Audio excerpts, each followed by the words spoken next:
to achieving this, Mr Speaker? The question is that the motion be agreed to. I call the honourable member David Bennett. Thank you, Mr Speaker. Thank you very much for the chance to speak on this bill, and I'd just like to acknowledge Labour MP David Clark for his speech in regard to this bill, and I've known this member since he has joined Parliament, and he is a good member of this Parliament and a good representative of his area, and a good Labour MP. But under this bill, I'm afraid we have to agree to disagree, because I think there's some fundamental economics and some fundamental policy differences that you will see between the main political parties as this debate emerges. And I think the first thing I want to do is just acknowledge many of the points that were made in that speech. And I don't think anybody disagrees with the issues around the opportunity of our young people, especially those children growing up in an environment that is difficult. We want those children to have food on the table. We want them to have shoes on their feet. We want them to be able to enjoy the aspects of New Zealand life. But to do that, we have to earn our way in the world. And it's not a matter of us legislating in this House for what we consider to be a minimum wage, in the sense of increasing at this level that will actually achieve that purpose. The real way to achieve that purpose is delivering a strong economy that grows wages, that grows opportunities and grows business, so that people do get those rewards for their hard work and can deliver those services and those needs to their families. So we don't disagree with the ideals, but we do disagree with how you will achieve that. And so that is one thing that I think is important. And when we look at some of the points that were made in that speech, it's important to look at what they actually do talk about. And David Clark talked about that people were feeling the pinch at the moment. Well, there's a world recession going on. The world is in trouble financially. This is not a time where we are making hay around the world. And Mr Clark now talks about Australia. Well, go have a look at their mining sector, the golden part of the Australian economy. That is in trouble.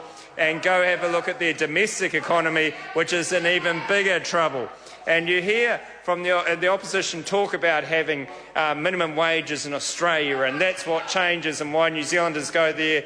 The New Zealanders going to Australia aren't going for the minimum wages. They're qualified New Zealanders that are going into higher paid jobs in the mining sectors and things like that. They're not going for the minimum wage like the Labour Party said.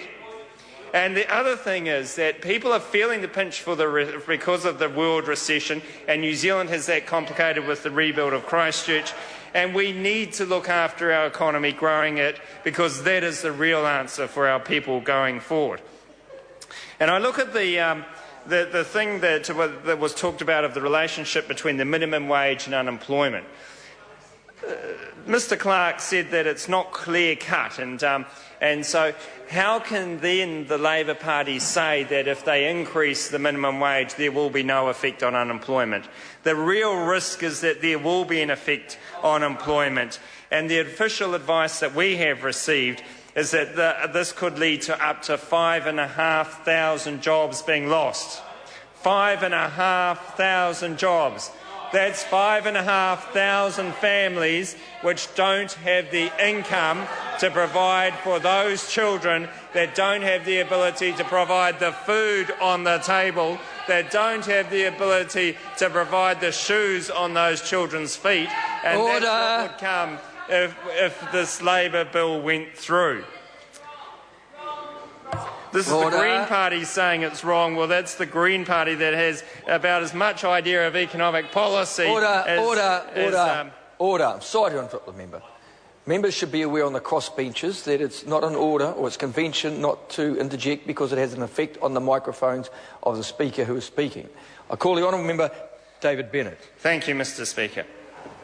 And Mr Clark talked about growing inequalities and said that this is a way of avoiding growing inequalities. He talked about disadvantaged groups that were perceived as being disadvantaged in the community. And there are groups that are highly represented in those lower income statistics.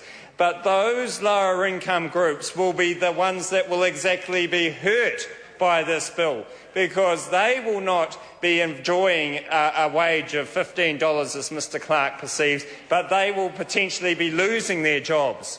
And that will then put them in a situation where they do not have the ability to even deliver the services to their families as they do now. So the disadvantage that Mr Clark talks about will actually be more disadvantaged under this bill, because this bill hurts those people. It hurts those people because it puts them at greater risk, because those people are more likely to lose their jobs if the minimum wage increases. And that's the reality of commerce. This is all about some kind of redistribution of income by the Labor Party. They look at this bill and say, and Mr Clark spoke about it many times during his speech, the need to redistribute income. The Parliament should not redistribute income through setting of costs on business. That does not redistribute income.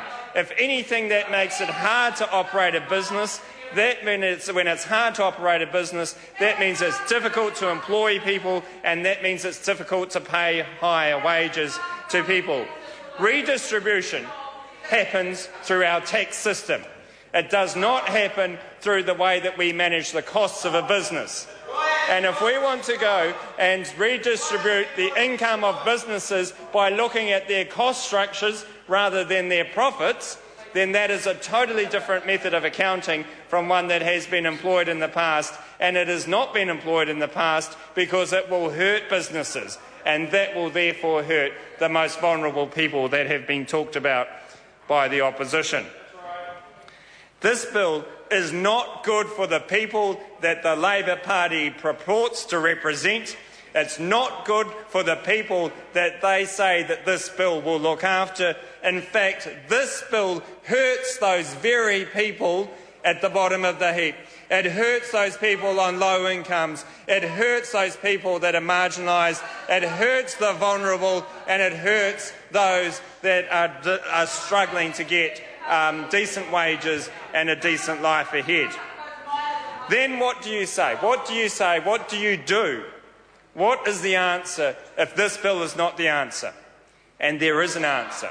There is clear economic policy out there which tells you how to raise wages and therefore deliver for your communities. And that is through provision of good education. It's through the provision of infrastructure. It's through the provision of the good and best rules for businesses to operate. It's through the provision of opportunities for business to expand and export. And it's through ambition and hard work. And that comes through a tax system that incentivises education, hard work and ambition. And those things are the things that the National Party are promoting. The National Party is delivering in education. The National Party is delivering in infrastructure. The National Party is delivering in the environment for businesses to operate. The National Party is delivering in low interest rates for businesses to go and invest in capital equipment. The National Party is making this economy the best it can be in these very difficult times. The National Party is actually providing the environment to look after those most vulnerable people. That is what we are doing in government. The opposition will not do that. They purport to have an answer that will do the opposite from that. It will hurt those people most at risk, and that is why this party cannot support this bill. It's bad economics, it's bad for our people, and it's especially bad for those people that this bill purports to help. Thank you, Mr Speaker. Point of order. The Honourable Member Louise Upston. Thank you, Mr Speaker. I seek leave of the House to correct a vote in the last bill and to cast proxies on behalf of John Banks and Peter Dunn, voting in favour. Is there any objection to that course of action being taken? There is none. Member May.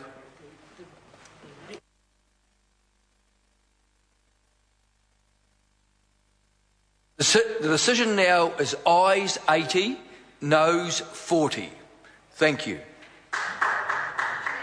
I call the honourable member Darian Fenton. Thank you. It's a great pleasure to speak in support of my